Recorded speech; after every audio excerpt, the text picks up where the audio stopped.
Hi అండి. Welcome to my channel spicy foods. నేనండి మీ దేవిని.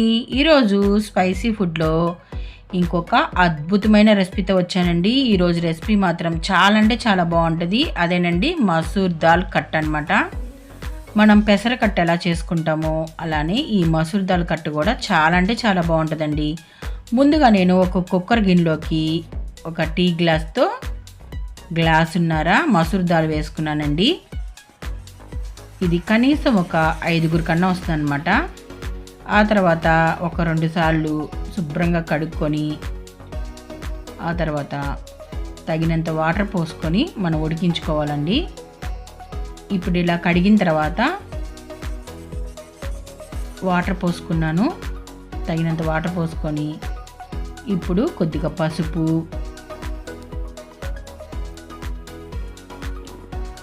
సన్నగా కట్ చేసి పెట్టుకున్న ఉల్లిపాయలు, టమోటాలు, అంటే ఒక ఉల్లిపాయ తీసుకున్నానండి, 2 టమాటాలు తీసుకున్నాను. పచ్చిమిరపకాయలు మాత్రం కొంచెం ఎక్కువ తీసుకున్నానండి, ఎందుకంటే మనము ఈ మసూర్ దాల్ కట్టుకి మనం కారం అనేది వాడమన్నమాట పచ్చిమిరపకాయలతోనే. కనీసం ఒక 10-15 పచ్చిమిరపకాయలు వేసుకుంటున్నానండి, సన్నగా కట్ చేసి పెట్టుకున్నాను. అవి కూడా వేసుకొని ఒక్కసారి కలుపుకొని మూత పెట్టి ఉడికించుకుందాము. నేనైతే కనీసం ఒక 5-6 విజిల్స్ రానిచ్చానండి.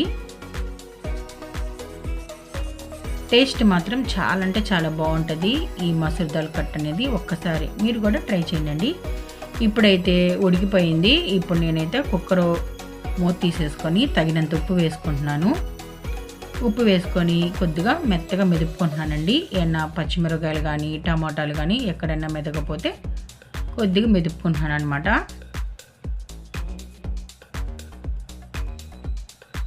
ఆ తర్వాత తగినంత వాటర్ పోసుకుంటున్నానండి. కొంచెం పలసగా ఉంటేనే ఈ మసూర్ దాల్ కట్ అనేది చాలా బాగుంటుంది. ఇప్పుడు మసూర్ దాల్ కట్టుకి తాలింపు అనేది పెట్టుకుందాం అనమాట. స్టవ్ మీద ఒక ప్యాన్ పెట్టుకొని నూనె వేసుకుంటున్నాను. నెయ్యితో కానీ బట్టర్తో కూడా మనము తాలింపు అనేది వేసుకోవచ్చండి, ఇంకా చాలా బాగుంటుంది. నూనె కాగిన తర్వాత సన్నగా కట్ చేసి పెట్టుకున్న ఉల్లిపాయలు, బాగా వేగాల్సిన అవసరం లేదండి ఉల్లిపాయలు.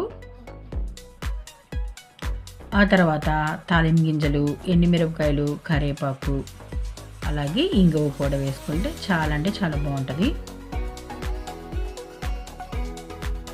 ఈ మసూర్ దాల్ కట్ అనేది చాలా బాగుంటుందండి. ఒక్కసారి మీరు కూడా ట్రై చేయండి. ఇక్కడ మనము చింతపండు రసం అనేది ఏమీ వేయట్లేదు, ఎందుకంటే మనం నిమ్మకాయ రసం వాడుతున్నామండి. ఆ నిమ్మకాయ రసంతోనే ఈ కట్ అనేది మంచి టేస్ట్ అనేది వస్తుంది అనమాట. ఇవన్నీ బాగా వేగిన తర్వాత ఈ మసూర్ దాల్ కట్లోకి ఈ తాలింపునంతా వేసేసుకోవటమేనండి. కవిక్కన మూత పెట్టేయాలి, ఫ్లేవర్ అంతా పోయిద్ది అనమాట. ఆ తర్వాత బాగా కాగనివ్వాలండి. ఈ లోపల సన్నగా కట్ చేసి పెట్టుకున్న కొత్తిమీర కూడా వేసుకుంటున్నాను. టేస్ట్ మాత్రం చాలా అంటే చాలా బాగుంటుందండి. ఒక్కసారి మీరు కూడా ట్రై చేసి నాకు కామెంట్ బాక్స్లో కామెంట్ అనేది పెట్టండి. ఉప్పు సరిపోయిందో లేదో చూసుకొని తగినంత ఉప్పు, అలాగే సన్నగా కట్ చేసి పెట్టుకున్న కొత్తిమీర కూడా వేసుకుంటున్నాను. మసూర్ దాల్ కట్ అనేది రెడీ అయిపోయిందండి. ఇప్పుడు నేను ఒక సర్వింగ్ బౌల్లో తీసుకొని సర్వ్ చేసుకోవటమే. ఎక్కువసేపు కాగనిస్తే ఇది కొంచెం చిక్కబడిపోయిద్దండి. ఇప్పుడు నేను ఒక సర్వింగ్ బౌల్లో తీసుకొని సన్నగా కట్ చేసి పెట్టుకున్న కొత్తిమీర, అలాగే 2 నిమ్మకాయల రసం తీసుకున్నానండి. 2 కాయలు అయితే సరిపోతాయి అన్నమాట.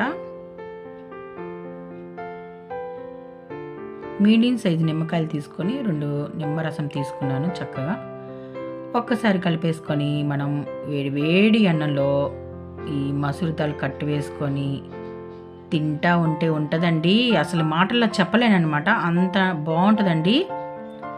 పక్కన నేనైతే కోడిగుడ్డు వేపుడు అనేది చేశాను అనమాట. దీనికి బంగాళదుంప వేపుడు, కోడిగుడ్డు వేపుడు కానీ, అప్పడాలు, అలాగే ఊర మిరపకాయలు కూడా చాలా అంటే చాలా బాగుంటుందండి. ఒక్కసారి మీరు కూడా ట్రై చేసి నాకు ఎలా వచ్చిందో కామెంట్ బాక్స్లో కామెంట్ అనేది పెట్టండి. నేనైతే ఇప్పుడు వేడివేడి అన్నంలో వేడివేడి ఈ మసూర్ దాల్ కట్టు వేసుకొని పక్కన కోడిగుడ్డు పెట్టుకొని చక్కగా తింటున్నానండి. టేస్ట్ మాత్రం చాలా అంటే చాలా బాగుంది. వచ్చేది వేసవికాలం కాబట్టి కడుపుకి చల్లగా ఇలాంటి పెసరకట్టు, ఇలా మైసూర్ కట్టు ఏవైనా కూడా చాలా అంటే చాలా బాగుంటాయండి. చక్కగా కడుపు నిండా అన్నం తినచ్చు అనమాట, అంత బాగుంటుంది. ఒక్కసారి మీరు కూడా ట్రై చేయండి. మీకు కనుక నా వీడియో నచ్చినట్టయితే లైక్ చేయండి, షేర్ చేయండి, మీ ఫ్రెండ్స్కి నా వీడియోని ఫార్వర్డ్ చేయండి.